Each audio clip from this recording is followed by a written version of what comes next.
So the next pattern which we are going to see is the composite pattern. Let's take an example and then we'll see how this pattern is going to help us. Suppose we want to create a menu like this.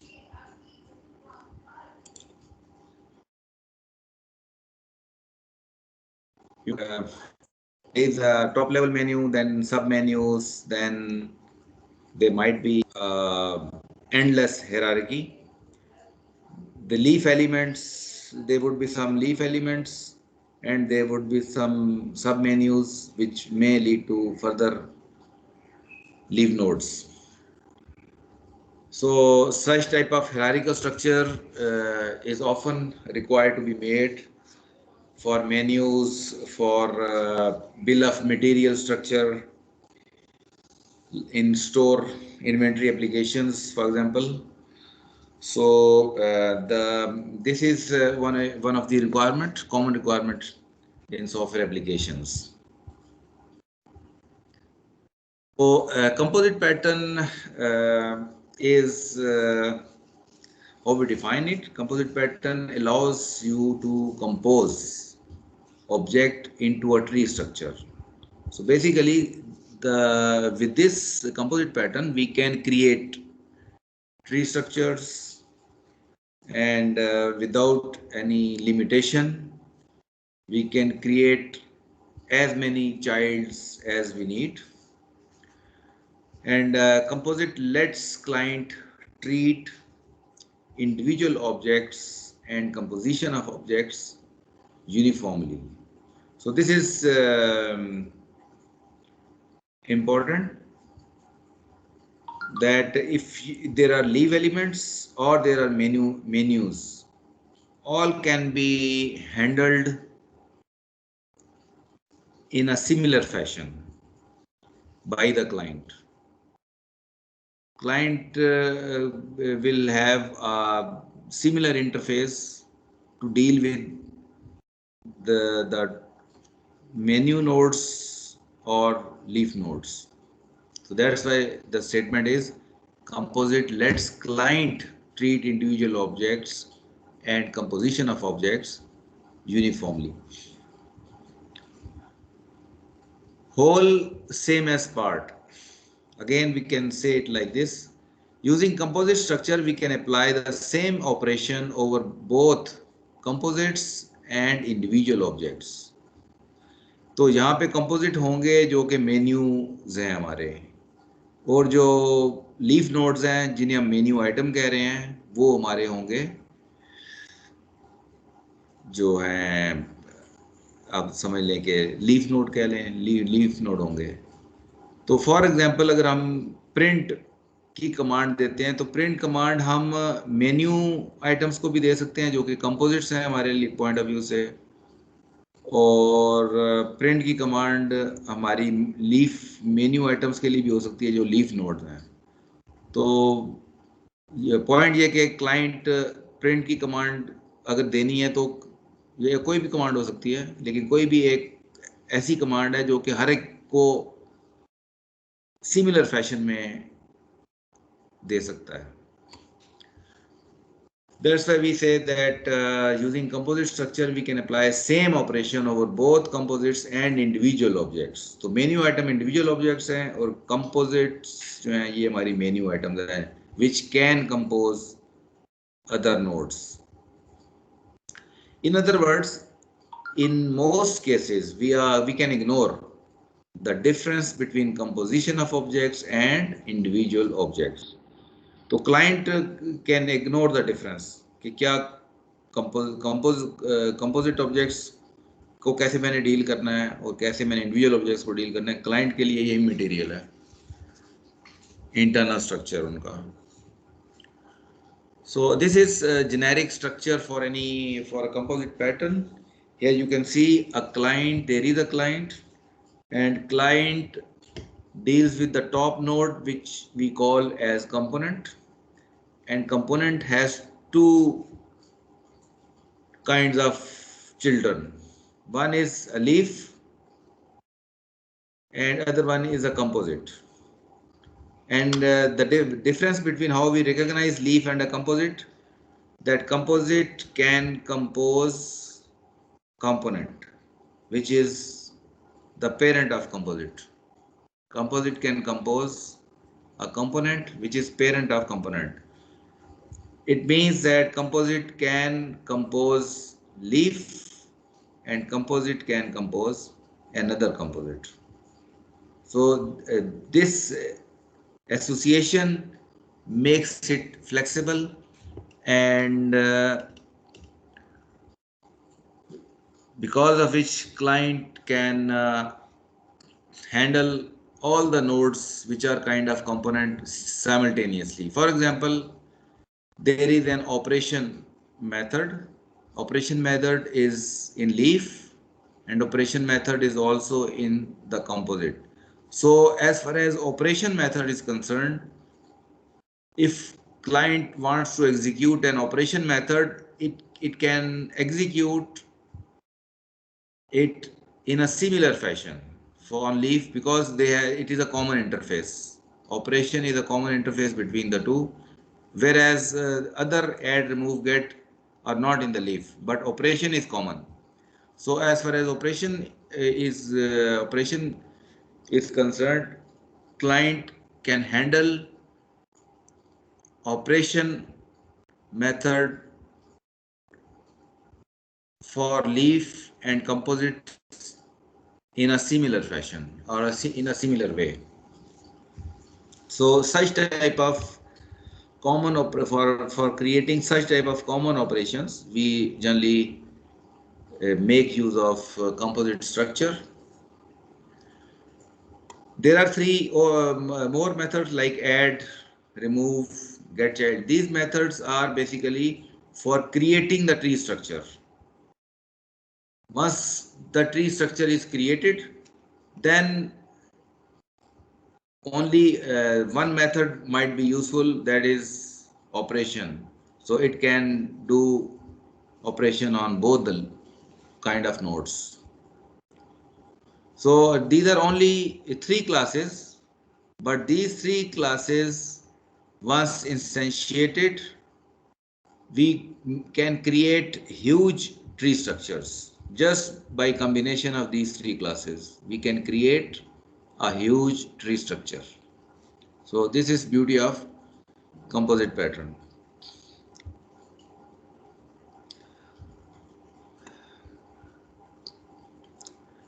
Let's have a look on this formal text.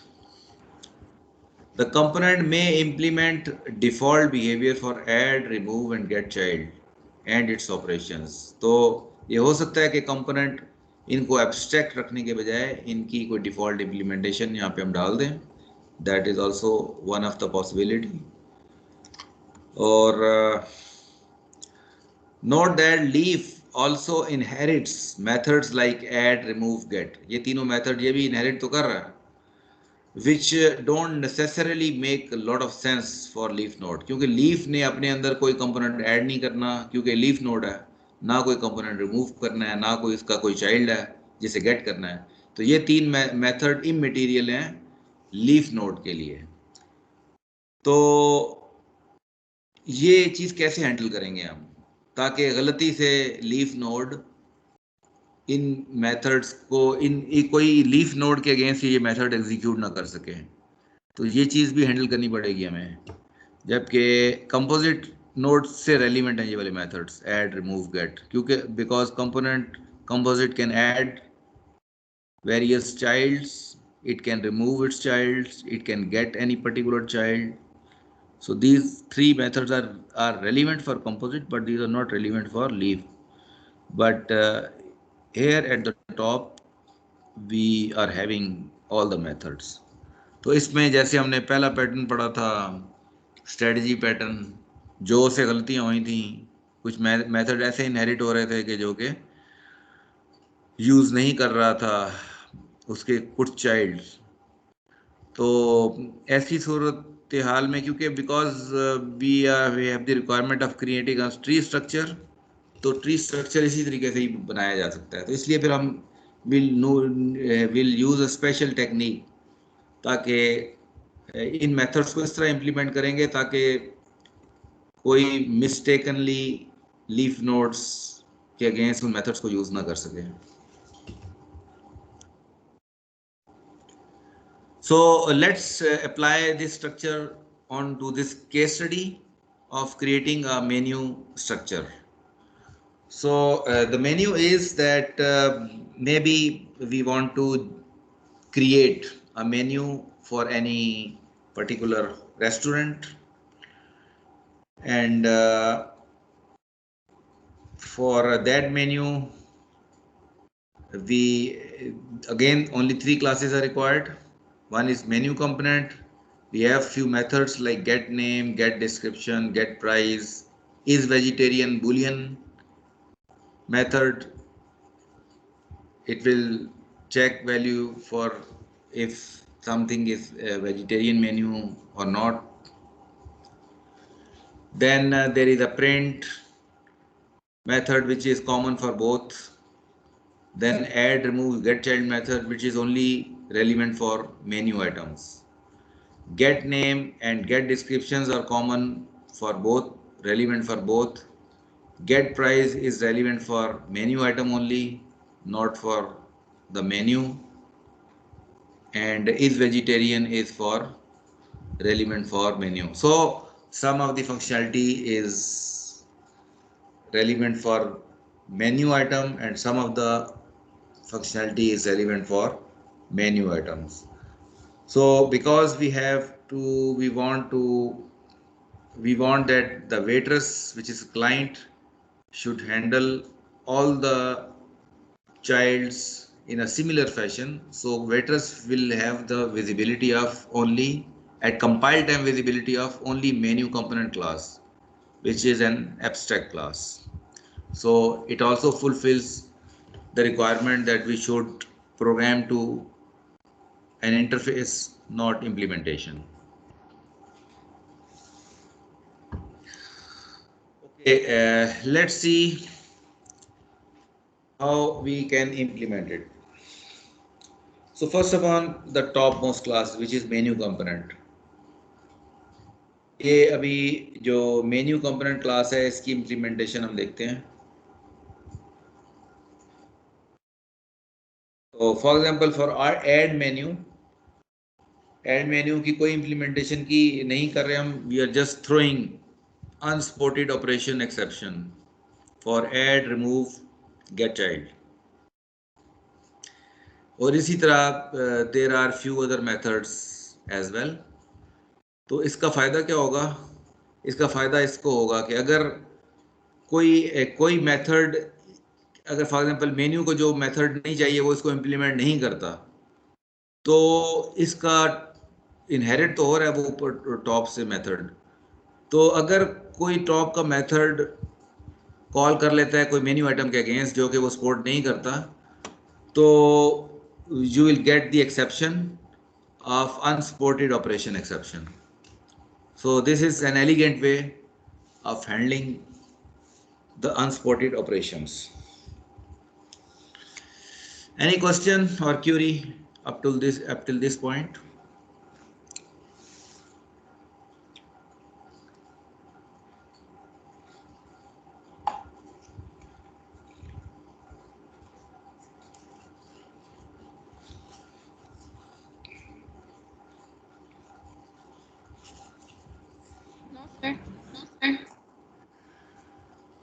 Okay. Now let's see the implementation one of the child, which is the leaf node. Leaf node is our menu item class, and it is extending menu component obviously. So we are declaring 4 fields: name, description, boolean, vegetarian, and price. And once we create an object, it is a constructor. So whenever we will create object of menu item, we have to pass the values, all the 4 values, and those values will be saved on the creation of object. जैसे ही object create होगा तीनों item उस menu की भी साथ available होंगी, name, description, vegetarian, price and ये तीन चारों वैल्यूज अवेलेबल होंगी जब भी मेन्यू हम ऑब्जेक्ट क्रिएट करेंगे। तो it means if there are 100 menu items, तो all the menu item will have their relevant fields filled. Now, one of the important method which is common between menu item and menu class, that is print. So in printing we are doing nothing, we are just printing all the four variables, name, description, vegetarian, price. इनको हम print कर देंगे simple, और हम कुछ भी नहीं कर रहे। गेट नेम मेथड से गेटर से नेम के गेटर से नेम प्रिंट हो जाएगा, और उसके बाद प्राइस गेट प्राइस से प्राइस प्रिंट हो जाएगी, गेट डिस्क्रिप्शन से डिस्क्रिप्शन प्रिंट हो जाएगी, वेजिटेरियन चेक करेगा अगर तो ट्रू है तो वी प्रिंट हो जाएगा। तो basically whatever we have provided during object creation in the constructor, we can print it. This is a simple implementation for menu item. Now for a menu class, which is a kind of composite, menu class is obviously it is also extending a menu component, but now because it is a composite, it can compose another menu or it can compose menu items. So we need a sort of collection here, and this collection is of array list.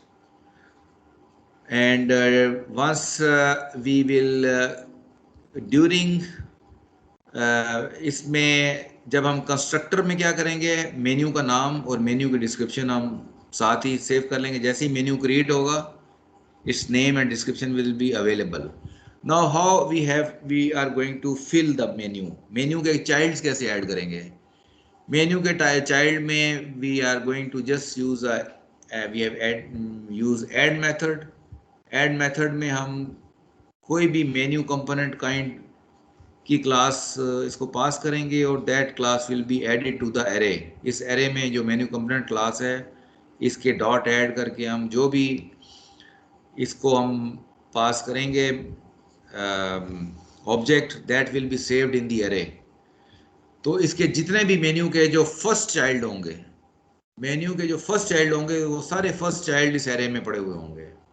जो immediate child होंगे, इस menu के जो immediate child होंगे वो इस array में पड़े हुए होंगे। It can be menu, it can be menu item, because both are kind of menu component. Menu component के काइंड होंगे, इसलिए उसको कोई भी डाल सकते हैं इसके अंदर। चाइल्ड उसका मेन्यू भी हो सकता है और मेन्यू आइटम भी हो सकता है। फॉर एग्जांपल ये बात मैं जो कर रहा हूँ, मैं इसको डायग्राम से समझाऊं अगर आपको, तो फॉर एग्जांपल ये डाइनर मेन्यू है। डाइनर मेन्यू के जो इमीडिएट चाइल्ड है उनमें 3 मेन्यू आइटम है। डाइनर मेन्यू के जो इमीडिएट चाइल्ड हैं उनमें से 3 मेन्यू आइटम है और 1 मेन्यू है। तो ये जो 4 हैं ये डाइनर मेन्यू की एरे लिस्ट में पड़े होंगे, ये 4। इसी तरह ये 3 पैनकेक हाउस मेन्यू की एरे लिस्ट में होंगे, और ये जो 3 हैं ये कैफे मेन्यू की एरे लिस्ट में होंगे, और ये जो 3 हैं 1 2 3 ये तीनों ऑल मेन्यू क्लास की एरे लिस्ट में पड़े हुए होंगे। I hope the structure is clear.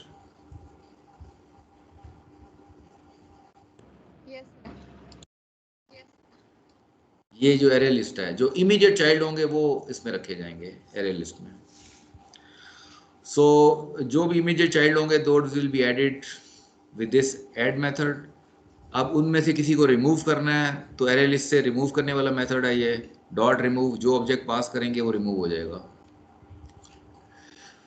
अब इसकी भी प्रिंट की इम्प्लीमेंटेशन है मेन्यू की। मेन्यू के प्रिंट की इम्प्लीमेंटेशन में सिंपली ये अपने जो जो चाइल्ड हैं, जो इमीडिएट चाइल्ड है, उनका प्रिंट को पहले कॉल करेगा। तो ये अपना इसने दो चीज़ें अपनी सेव की थी, वो अपनी प्रिंट कर लेगा। लेकिन फिर ये जो अपनी एरे लिस्ट है जिसके अंदर सारे इसके चाइल्ड पड़े हुए हैं, उन चाइल्ड्स के ये मेन्यू कंपोनेंट डॉट प्रिंट करके उन अपने जितने भी चाइल्ड्स हैं उनके प्रिंट को कॉल करेगा। तो इससे होगा क्या कि अगर हमने टॉप लेवल पे एक प्रिंट की कमांड दी है तो that print command will be executed for all the child irrespective of the size of the tree, क्योंकि हर मेन्यू कंपोनेंट ने अपने चाइल्ड के प्रिंट को कॉल करना है। और अगर इसके चाइल्ड में कोई मेन्यू पड़ा है तो वो फर्दर अपने चाइल्ड के प्रिंट को कॉल करेगा। तो इसका मतलब है कि जितने भी प्रिंट होंगे चाइल्ड्स के, वो सारे के सारे कॉल होने हैं, क्योंकि जब ये अपने चाइल्ड के प्रिंट को कॉल करेगा, और यही इंप्लीमेंटेशन अवेलेबल है हर कंपोजिट के लिए, हर मेन्यू के लिए। तो उस मेन्यू में जाएगा तो फिर उस मेन्यू में यही इंप्लीमेंटेशन है, तो वो अपने चाइल्ड के प्रिंट को कॉल करेगा।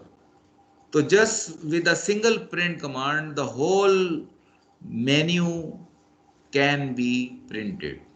I repeat, just with the single print command, the whole structure can be created, can be printed. Structure एक दफा हमें create जरूर करना पड़ेगा। जब create कर लेंगे उसके बाद उसको साथ manipulate करना उसको, that will be very easy. For example, ये client class है waitress। तो waitress का जैसे हम object create करेंगे तो हम एक ऑब्जेक्ट इसका ले लेते हैं। फॉर एग्जांपल एक मेन्यू, ऑल मेन्यूज की एक क्लास है। फॉर एग्जांपल हम कहते हैं जी ये टॉप लेवल क्लास है। अगर मैं पीछे जाऊं आपको, तो ये ऑल मेन्यूज का एक ऑब्जेक्ट हमने बनाया है। ऑल मेन्यूज के ऑब्जेक्ट, सिर्फ एक ऑब्जेक्ट चाहिए इसको, क्लाइंट को। यहाँ पे वेट्रेस को एक ऑब्जेक्ट चाहिए ऑल मेन्यूज का, वो अपने पास रख लेगा वेट्रेस का जो क्लाइंट है। And once it will ask all menus, जैसे ये टॉप लेवल का प्रिंट को कॉल करेगा, पूरे के पूरे ट्री के जितने चाइल्ड्स हैं सारे के सारे प्रिंट हो जाएंगे। तो आप ये देखें कि सिर्फ एक कमांड ने पूरा ट्री को एग्जीक्यूट कर दिया। सो this is beauty of composite pattern. ये मैंने आपको ऑलरेडी स्ट्रक्चर डिस्कस किया हुआ है।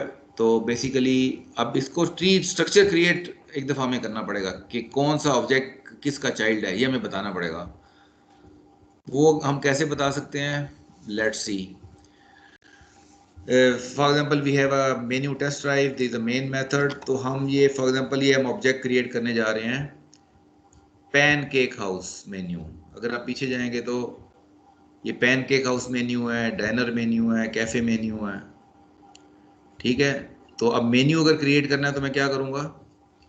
पैनकेक हाउस मेन्यू, इसको दो चीज़ें पास करनी है मैंने। एक मेन्यू पास करना है इसके कंस्ट्रक्टर में, और एक मैंने इसकी टाइप पास करनी है। मेन्यू, अगर मैं मेन्यू के इंटरफेस में जाएं हम, इसमें दो चीज़ें पास करनी है। एक हमने नेम पास करना है, दूसरा डिस्क्रिप्शन पास करनी है। दो चीज़ें पास करनी है मेन्यू को, और मेन्यू आइटम को चार आइटम पास करनी है हमने। ये मेन्यू आइटम है, मेन्यू आइटम के कंस्ट्रक्टर में हमने 4 आइटम्स पास करनी है। So let's see how we create the menu. So for pancake house, we are creating object of menu and passing two arguments. Then we are creating a menu of diner menu, passing 2 items, creating cafe menu, passing 2 items, creating dessert menu, passing 2 items. तो 4 menu create कर लिए हमने। अब एक 5वां menu create कर रहे हैं ऑल मेन्यूज के नाम से, और इसका नाम हमने इसको भी 2 आइटम्स पास कर दी, ऑल मेन्यूज और ऑल। अब हमने ये जो ऊपर 4 मेन्यूज क्रिएट किए हैं, इनको चाइल्ड बनाना है ऑल मेन्यूज का। So what are we going to do?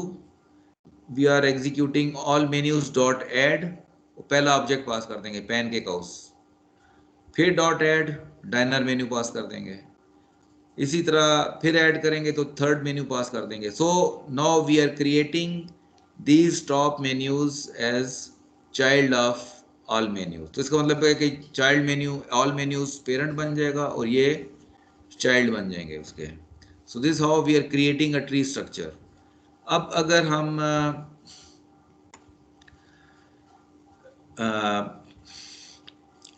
अब अगर मेन्यू आइटम्स हमने ऐड करनी है तो ऐड के अंदर हमने स्ट्रेट अवे ऑब्जेक्ट हमने क्रिएट कर दिया इधर ही, ऐड मेन्यू आइटम्स और सारी आइटम्स पास कर दी हैं। It is a shortcut. ये भी कर सकते हैं कि मेन्यू आइटम को अलग से पहले हम ऑब्जेक्ट बना लें, उसके बाद उसको पास कर दें, या हम इसके आर्गूमेंट में ही ये पूरा ऑब्जेक्ट ही क्रिएट कर दें। न्यू मेन्यू आइटम और आइटम पास कर देंगे तो मेन्यू आइटम का ऑब्जेक्ट जब क्रिएट होगा साथ ही ऐड भी हो जाएगा डायनर मेन्यू की एरे में। इसी तरह डेजर्ट मेन्यू, इसके नीचे चाइल्ड एक मेन्यू भी ऐड करना है। ये डायनर मेन्यू में मेन्यू आइटम भी डाल रहे हैं और उसी डायनर मेन्यू की एरे में हम मेन्यू भी डाल रहे हैं, विच इज सब मेन्यू ऑफ डायनर मेन्यू। इसी तरह मेन्यू डेजर्ट मेन्यू में एक मेन्यू आइटम ऐड कर रहे हैं हम। So similarly we will create the whole tree structure और will create a whole tree structure. और उसके बाद जब हम वेट्रेस का ऑब्जेक्ट बनाएंगे तो साथ ही टॉप लेवल मेन्यू है उसको ऑब्जेक्ट पास कर देंगे और उसका रेफरेंस आ जाएगा वेट्रेस के पास। और जब हम फॉर एग्जांपल मेथड कॉल करते हैं वेट्रेस का प्रिंट मेन्यू का, तो ये पूरा का पूरा मेन्यू प्रिंट हो सकता है इससे। ये ट्री स्ट्रक्चर होगा जो मैं अभी आपको क्लासेस का बता रहा हूँ। और एक मिनट होल्ड करें।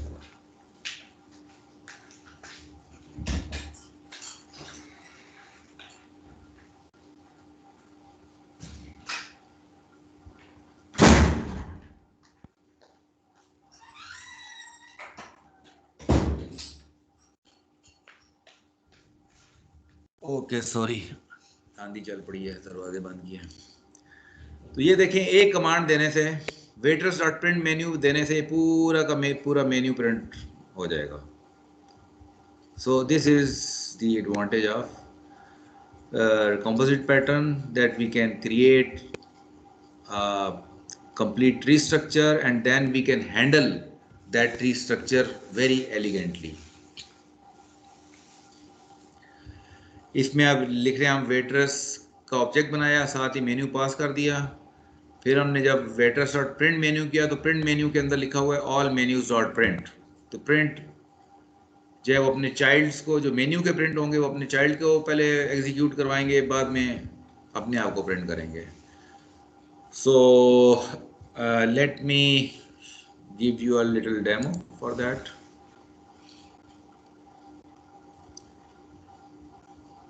Menu,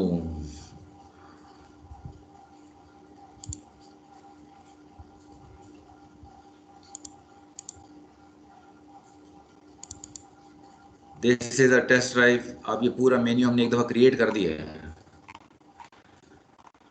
क्रिएट करके जब पूरा अब क्रिएट हो सकता है, हम क्रिएट करके किसी अलग से फर्स्ट वन टाइम क्रिएट करके किसी फाइल में रख दें, बाद में लोड कर लें उसको, लेकिन एक्चुअल कमांड यही दो हैं। वेटर्स का ऑब्जेक्ट बनाया है और वेटर्स का प्रिंट मेन्यू कॉल कर लिया हमने। ठीक है, ये इसको मैं ब्रेक पॉइंट लगाता हूँ। और इसके बाद अगर हम मेन्यू आइटम्स को देखें तो इसका प्रिंट, ये प्रिंट है इसका।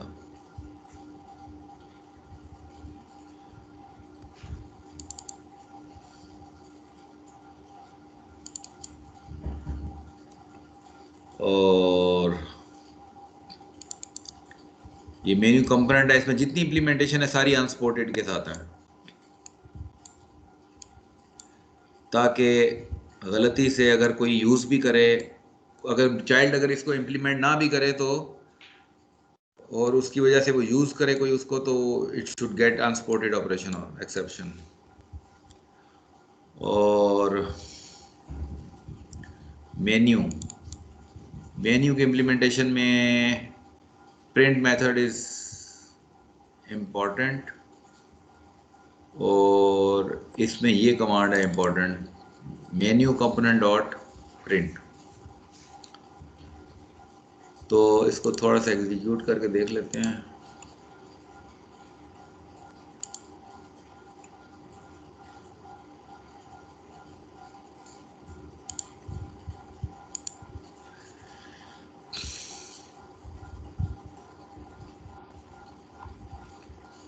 मेन्यू टेस्ट ड्राइव एग्जीक्यूट हो गया, ये रुका ही नहीं कहीं पे।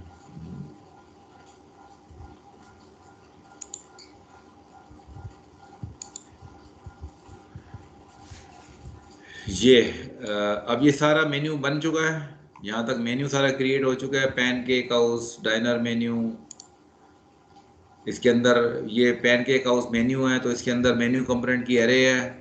एरे के अंदर फिर ये 4 मेन्यू आइटम्स पड़े हुए हैं। इसी तरह डाइनर मेन्यू को खोलेंगे, डाइनर मेन्यू के मेन्यू कंपोनेंट की एरे में there are many menu items. Cafe menu की एरे में भी there are menu 3 menu items and 1 menu, और इस मेन्यू के अंदर फिर आपको एरे मिल जाएगी, और इस मेन्यू के अंदर फिर मेन्यू आइटम्स पड़े हुए हैं। So the complete tree structure is created, childs एक दूसरे को बनाया सारा। ये जब हो गया काम, now we are creating instance of waitress. All menu already object बना हुआ है जिसकी मेन्यू आईडी 30 है। स्टेप ओवर, तो स्टेप ओवर से क्या होगा कि वेट्रेस का कोई ऑब्जेक्ट बन गया आईडी 91 के साथ। देन स्टेप ओवर करते हैं, तो ये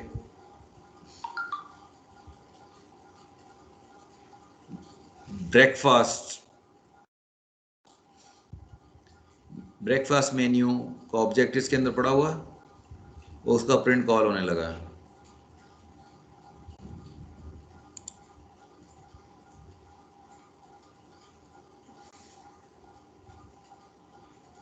अभी ये पैनकेक विद स्क्रैम्बल्ड एग आ गया इसके अंदर, अब इसका प्रिंट कॉल होने लगा।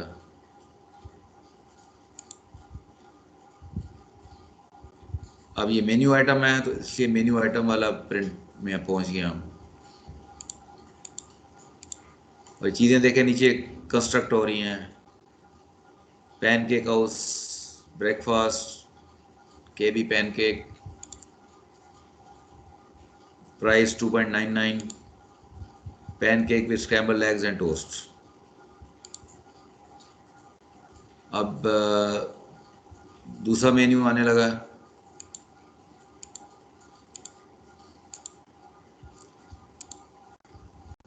रेगुलर पैनकेक, ब्रेकफास्ट, ये अब सारे पैनकेक मेन्यू के चाइल्ड हैं जो प्रिंट हो रहे हैं। थर्ड चाइल्ड,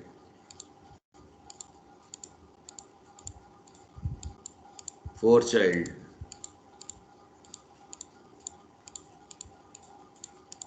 अब ये चाइल्ड खत्म हो गए, तो वापस अब हम एक लेवल अप चले गए हैं। अब ये डाइनर मेन्यू पे पहुंच गया हम। अब इसके चाइल्ड प्रिंट होने शुरू हो जाएंगे। So this is the elegance of composite pattern. So demo given, lecture complete. Any question, Curie?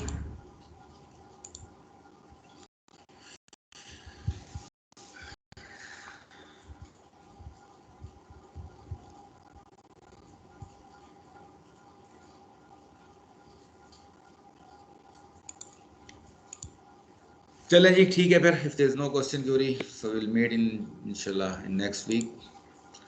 Thank you very much. अल्लाह हाफिज़।